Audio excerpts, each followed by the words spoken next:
Hi to our global audience on live stream. If you'd like to share today, don't forget hashtag WEF23. Also, we'll have a Q&A session at the end of this panel, so you can all join in, of course. Just grab me, I'll have someone bring around a microphone for you. Of course, we're here today not to talk about the stigma, discrimination, and repression that queer people continue to face around the world. We're here to talk about the success stories, so the best practice, some great examples from around the world and how to implement this type of thinking and give people like me the opportunity to work in a safe workplace. When I jump on a flight anywhere around the world as a journalist in my work capacity or private life, I have to brief my boyfriend, tell him not to hold my hand to particular countries. You know, there are things that you have to think about that other couples may never have thought about in their lives. But again, we're here to talk about the positives and the progression that we're making to give you an idea of how you can make a difference as well in your company, for your workforce, for yourselves, how you can change lives and change the world to a certain extent. So let me introduce you to our panelists, starting at the far right for you, Fahad Jamaluddin, Global Shaper from Lebanon, Sarah Kate Ellis from GLAAD, Turana Hassan from Human Rights Watch, and Sharon Marcel from BCG, Boston Consulting Group. Let me start with Turana. Could you tell us about the progression that is being made around the world, to give people an overview, first of all? Sure. I mean, if we want to look at the long arc of history, we have made some significant progress. In 2008, Human Rights Watch did a report looking at the colonial origins of sodomy laws around the world. And back then we had identified, 80 countries which had very repressive laws on the books. And now we find ourselves at a point where that's down to 70. Which is some level of progress. And in the last year, even, we've seen that there have been some very practical steps that have been taken. Singapore is one of the most recent examples that is decriminalised. It's actually decriminalised, it's taking the legislation off the books, but at the same time, Singapore fortified the rules around same-sex marriage. Mm-hmm. And so, it's not always a win. And they did that because they were playing to the more conservative base, which was agreeing to decriminalisation, but still wanted to embrace sort of the more conservative parts of the country's population. We've also seen progress in the Caribbean. We had 3 countries across the Caribbean who all have decriminalised and taken steps for decriminalisation. What I would say in relation to these steps is that, the democratic institutions, like the courts, countries where they function, are fundamentally important to actually bring about the change that we need to see, to deliver on structural long-term change. And I think, across the world, we still see that same-sex activity is outlawed in 67 countries. So that just indicates to us that, this is not a fight that is over. We still need to be, vigilant and continue to progress. One thing I want to talk about in terms of just the climate that we're in, there is progress. There is good news in this. However, we do need to be very careful that here we are at a point in time where, LGBT rights, marriage equality laws, all of these issues are actually becoming signs of modernity. They are becoming signs of, democracies and countries which respect rights for everyone. But we're seeing also that this has become a new battleground. And in particular, this isn't something that happens in, certain parts of the world and not others. Even in Europe, we see Hungary in particular and Poland, who have really been using LGBT rights as a battleground, essentially, to try and harness the support of the conservative elements of society, and the government using it to put themselves up as some sort of hero, of protector of family values and rights. And that is not only divisive, it also encourages, it has been known to be linked to increased acts of violence and discrimination. Tirana, can I just ask, when you say the courts are so vital, Sure. A lot of lawyers are very liberal thinking. Am I wrong in that case? In many countries, is it a case that you have very conservative courts where the change needs to come from politicians, first of all, or from the people? Absolutely. I mean, I think that it's not one solution for each, but I think what we have seen is that, all over the world, you can challenge the constitutional basis. We have international law, for example, and that's been one of the great progressions over time, is we've seen LGBTQI rights actually emerge in bodies of international law. So we've been able to use these, and where countries have signed on to their commitments, be able to actually challenge repressive laws that are on the books within constitutional courts or Supreme Courts. So, there are certainly some courts which are less free, but I think that as we develop domestic bodies of law and international law, we're going to be able to utilise that to be able to see long-term structural change. Fahad, could I ask you about lessons learned from Lebanon? Sure. I think first I want to share more awareness. I think it's very important as an Arab to be on this panel. Primarily because the narrative has been always been different. We've been portrayed as queer people. We've been portrayed in a way that has been always based on Islamic homophobia and really different values. But I think the narrative of queer Arabs is changing. Definitely, it's changing. And one of the main reasons why it's changing, because I think the literature, a lot of people are writing, a lot of people are sharing.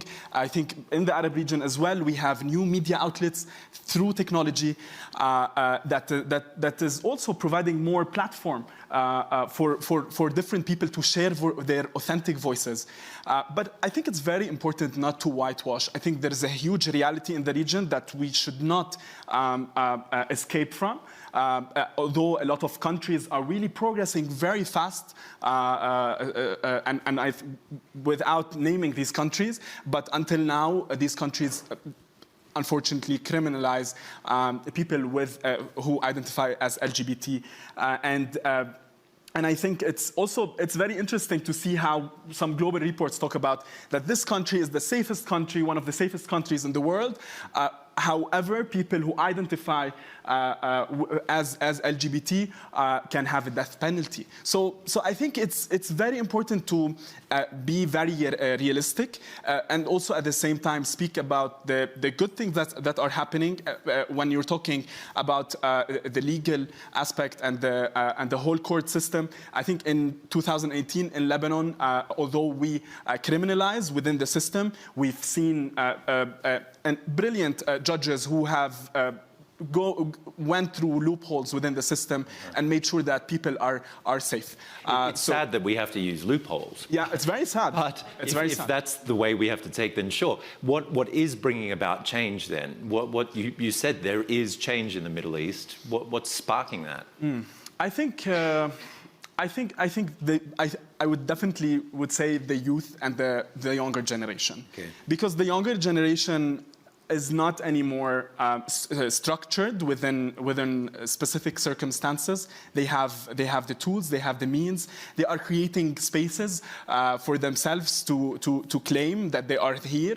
But unfortunately, I mean, it's very complex, I would say. It's within even our region, because every time you say something that's positive, there are so many things that are negative. Even when these youth are claiming their spaces, there's so much efforts from extremist religious groups, from different people, to try to shut down these spaces. But I think the voices of the people, and specifically the voices of the youth, will continue be there, and I think we'll always have more microphones and megaphones for at least like this platform, I would say. Well, Sarah Kate, that brings me to you. If there is public resistance, is there some sort of private incentive for companies to bring about change?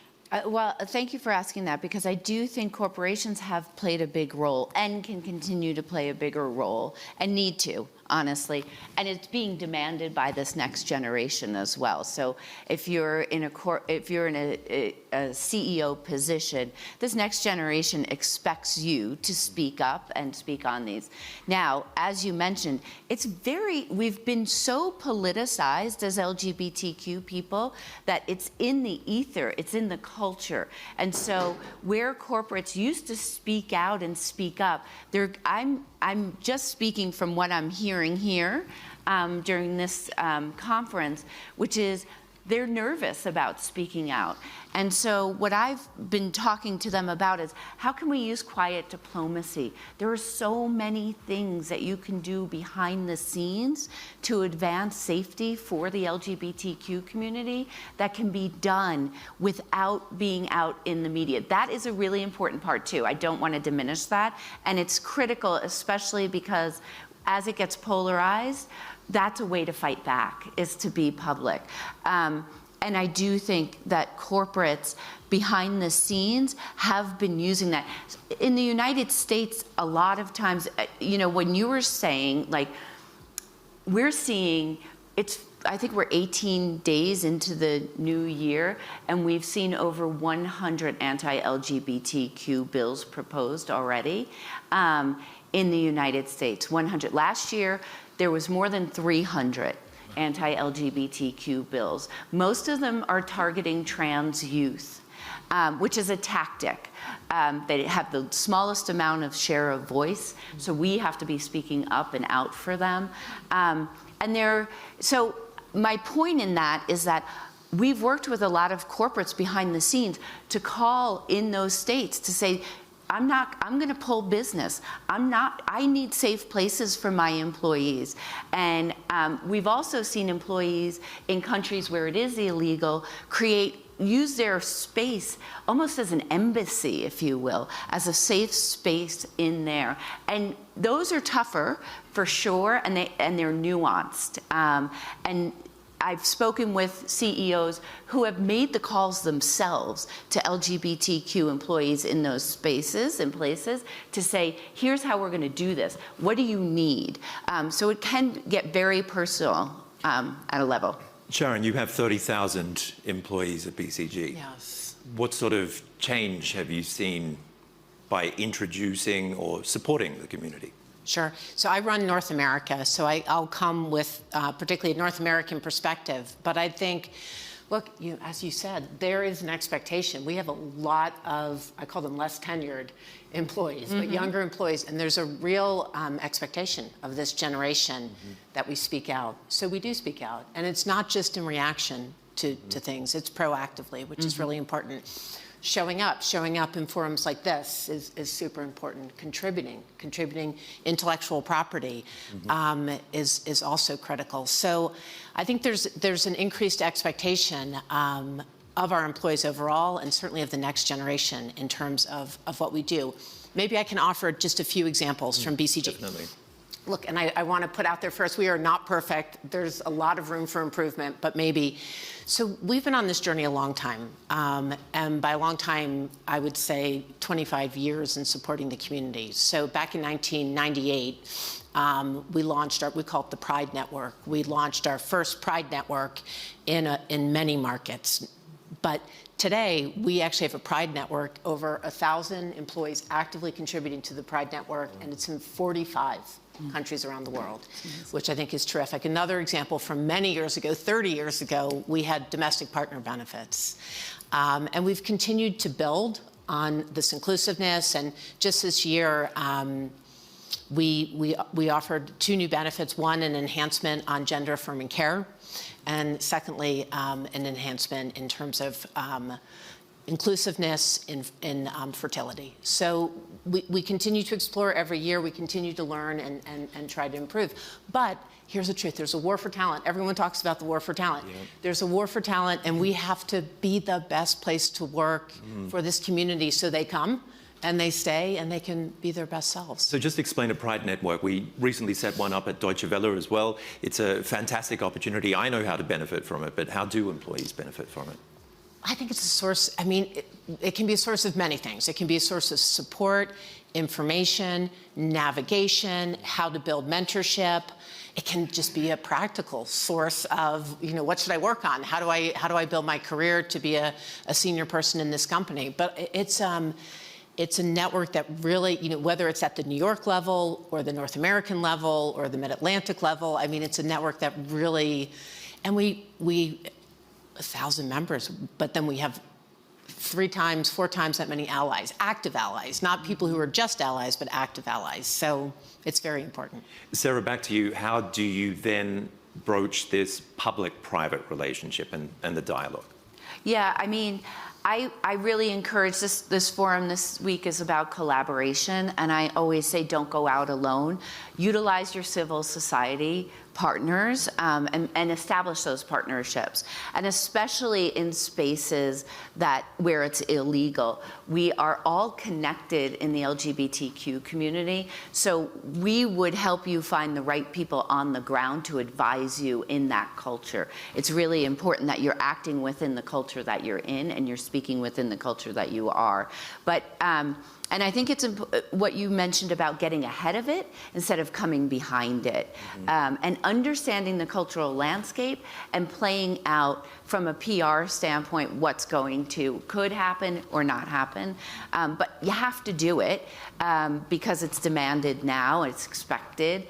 And I think it's, you know, also I just wanted to make a mention of, as we're talking about examples, I worked with WEF and we had this project called The Lighthouses, which is online, and we ended up choosing 8 business best practices of DEI and how to integrate that into companies all over the world. So we looked at tons of submissions, and then we looked at the ways, we had really strict criteria for looking at how this made societal change. Not only made the company better, but made societal change. And so those are a great place when you're looking for, how do I bring this to my company? Those are best practices that are available through the WEF that a group of us worked really hard on selecting and were submitted by corporations. So basically a company doesn't have to go it alone. Please don't go it alone. I mean, I think that's when you find, if you see missteps and that are blown up in the press, that company 9 out of 10 times or 10 out of 10 times went it alone and didn't speak to the community that it's representing and what would be best for the community. Because sometimes we actually don't want you to speak out. There's quiet diplomacy going on behind the scenes. Public pressure actually could backfire. So you have to understand what's at stake and what's happening in order to really make a move properly. Fahad, what about the next frontier in the Middle East? How is this going to progress, do you think? I think the context is very challenging. And also, I mean, speaking from Lebanon, the challenging thing is really the culture. I think this is the first thing that we need to think of rather than the policy. Because we've seen a lot within Lebanon. We have, I think we're one of the most highest inflation rate across the world in 2022. The economic crisis, the Beirut blast, 200 people died. We have no justice until now. So when you talk about this to the people, they would say, what are you talking about? There's more other priority areas. And I think this is a huge challenge, how to shift this narrative that's not, it's not about polarization and what's the best priority now. And I think this is not only in Lebanon, in globally. Today we're seeing a huge revolution on climate and climate change because this is an existential crisis, right? But I think the topic we are speaking about now today is also an existential crisis. There are so many people that are fighting to live, that they are thinking if they should speak up or not. Millions of students in the schools not feeling safe. I mean, I think we need to leverage and create more tools that would help shift the narrative, shift the culture, and I think this is the entry point. Tirana, how do you convince people that this is a basic human right? Yeah, I mean, I think that actually it's the LGBT community as a whole who's actually led this fight, you know. But, you know, we've been talking about what are the solutions, and it's not just a legal fight. It's not the realization of these rights isn't going to just come from the creation of strong laws and challenges in the courts. It also is about changing societal opinion. It's about challenging discriminatory views. It's about making sure that people are seen in the mainstream media in day-to-day life. And I think that's another opportunity where we have the corporate world to play a really important role. It's in the, as one of our colleagues said in another forum that we were in the other day, the hearts and minds part of this.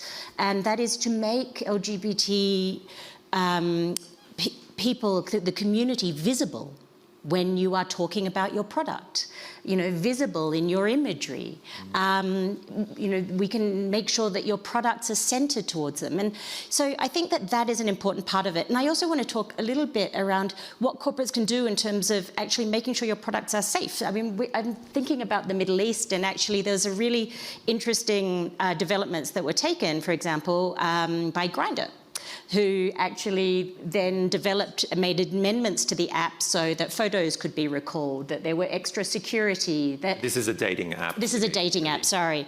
And you can actually take steps that ensure that you're keeping people safe from the threats that they're going to face. And we should just point out that there are currently, it's not just the rights of the community that are under assault. There is a very dangerous law on the books at the moment. It's, I believe it's a private members bill in Ghana that is particularly problematic, where it's going to make it pretty much impossible to talk about being gay, lesbian, or even to advocate on these issues. And actually, part of the danger of this legislation is that it could also hold social media platforms responsible for disseminating information. So, we need to make sure that in this instance that we have the platforms that are, telling these stories, that are disseminating information. This is a really important point in time where where it would be helpful for the corporations in that space to be able to stand up, to be able to articulate public positions to the government. Sharon, how do you juggle being in so many countries and having to have so many policies when it comes to LGBTQI plus rights?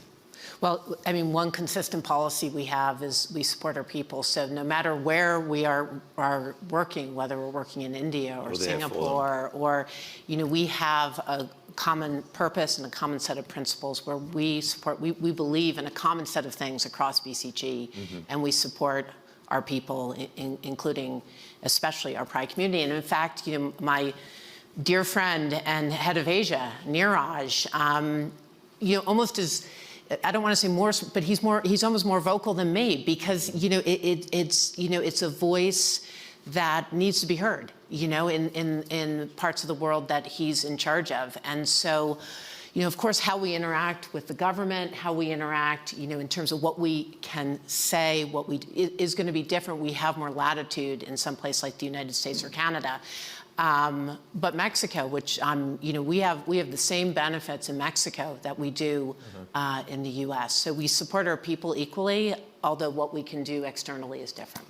And just let me know what sparked the movement back 25 years ago at your company. Some companies are only just thinking about it today.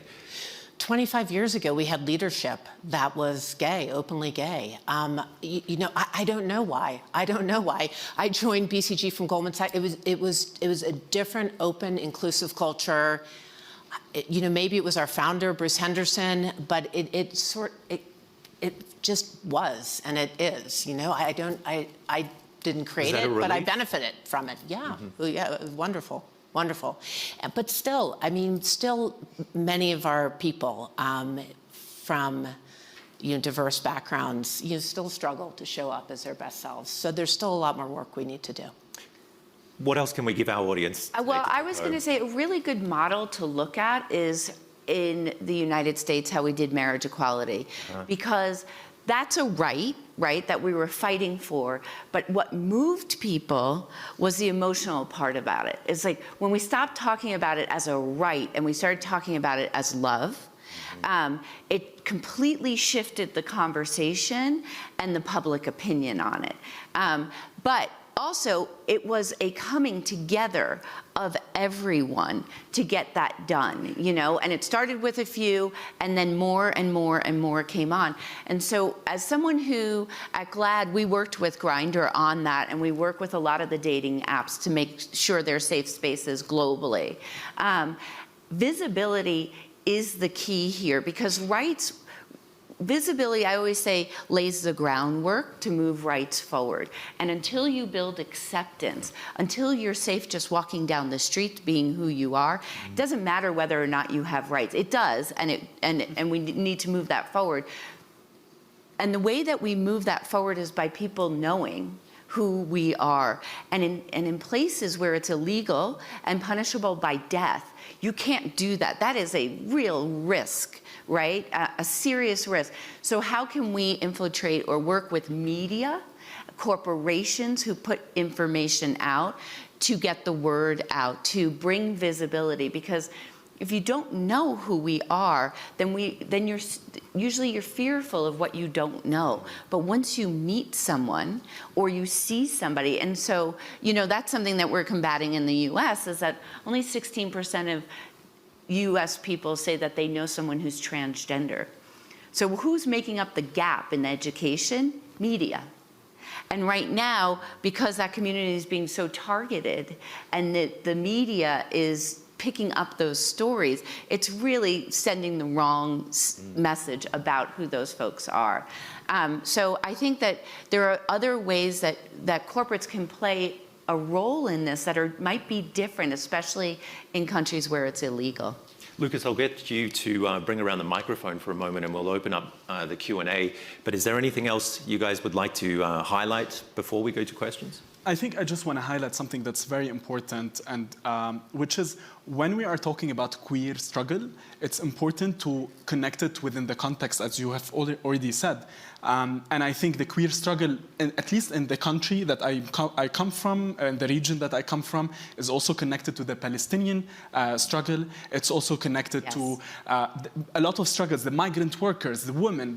So it's very important to take it as a whole and not only focus on just one piece out of it, because I think we would miss a lot of steps. Yeah.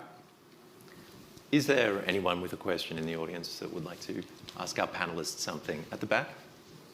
Hi, I run a large media company, and I would just like for you to unpack a little bit more what media specifically can do, specifically news media, because it's a blanket statement, and I'm very interested in finding out what it is that can happen. Yeah, I think, you know, it is, so it's really important right now in the context of the community for education and telling the story. So news media can do many things. It can highlight and profile LGBTQ people that bring to the forefront the struggles that we're facing and put a face to what that struggle looks like. So interviewing a family who might have a trans child, I don't think putting trans kids in front of the camera is the right thing to do. I think putting the family members and caretakers of those folks in front of the camera and telling their stories so that people can relate and understand who they are, raising awareness around, using your platform to raise awareness on the 67 countries that it's still illegal and the ones that are punishable by death, that folks, just for being who you are, you could be killed.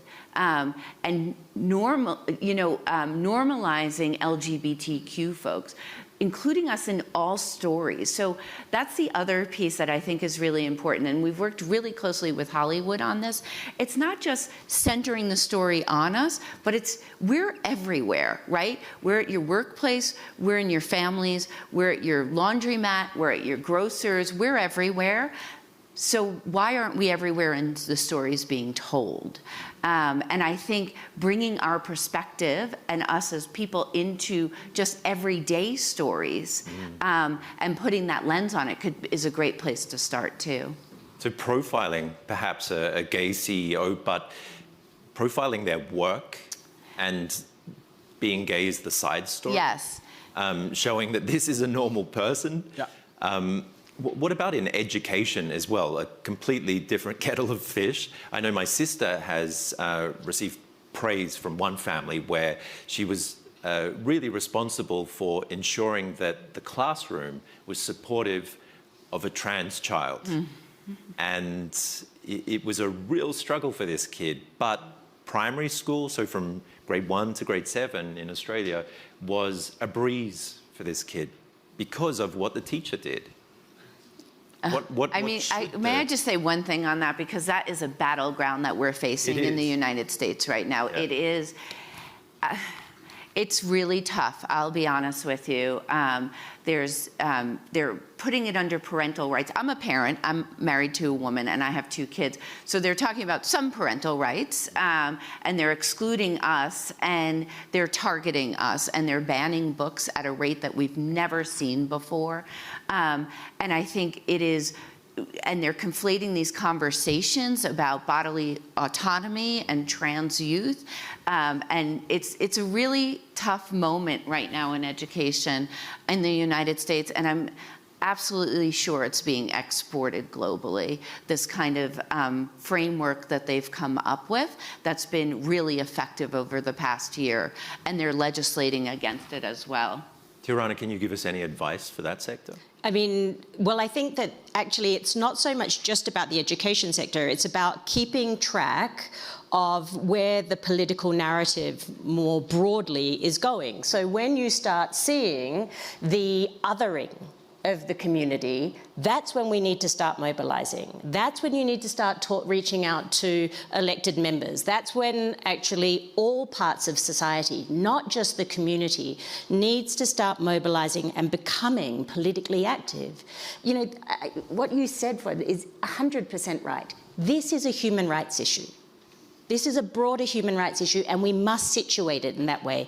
We should see the assaults on LGBT rights as an assault on human rights, and that's an assault on all of our rights. That's a constitutional issue, that's an individual rights issue.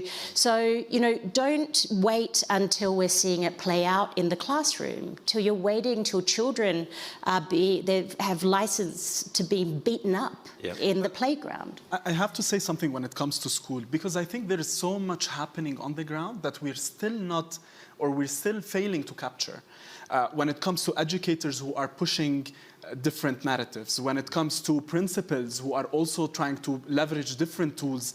I think, for instance, in the context that I come from, these stories are there, but there's no access to these stories. And I think we need to start tell these stories. We need to start produce more knowledge on it in order to make this wheel move. Mm-hmm. So that's where the media comes back in. Again, that's where the community support and the connections between public and private come into effect. There's a question here. Thank you. Sorry for my voice. My name is Françoise Modote. I'm the CEO of the African Women's Development Fund based in Ghana. And I thank you so much for sharing that example. I just wanted to share 2 invitations in relation to how we can work with the LGBTQI and feminist movements, especially in the Global South, who are doing that work of bridging the gap between, you know, centering this issue as a human rights issue. Mm-hmm. The first invitation, based on the example of Ghana, is to use the power that especially big companies have to be a force of resistance, because we can trace directly the resourcing for homophobia in Ghana, straight line to the US churches, and this has been documented in CNN like last month. And we don't have another force that balances it out. And I think there's big companies that are based in Ghana and other countries that can play that role. And the second invitation is to work with and fund those movements, either through global or regional dedicated feminist funds that do that work, like Astrea, ISDAO in West Africa, UHAI in Eastern Africa. This is so critical because their work is so dangerous and so underfunded. And I just think that there's a great amount of wealth and resources in this room that is not connecting to those movements. So just 2 invitations from Africa. Thank you. I mean, I would just comment on the resourcing part of this, is that, you know, particularly in the global south and in countries that are particularly conservative, where people do this work at extreme personal risk, you know, it goes back to how do you provide not only, you know, monetary resources, but also, you know, those safe spaces, those platforms to elevate the discussions where they can be safe. How do you also elevate them, not just at a local level, but elevate these voices to the global level? So that, you know, states actually see that this is not just something, but restricting these rights or allowing violence against this community is not something that is just going to play to a domestic constituency, but this will have a ripple effect on our international standing as a country. And you can, you know, I think that we can do that in many different ways from many different sectors. So a country's standing when it comes to investors. Right. Willing to put their money, their workforces in that part of the world. Are there any other questions?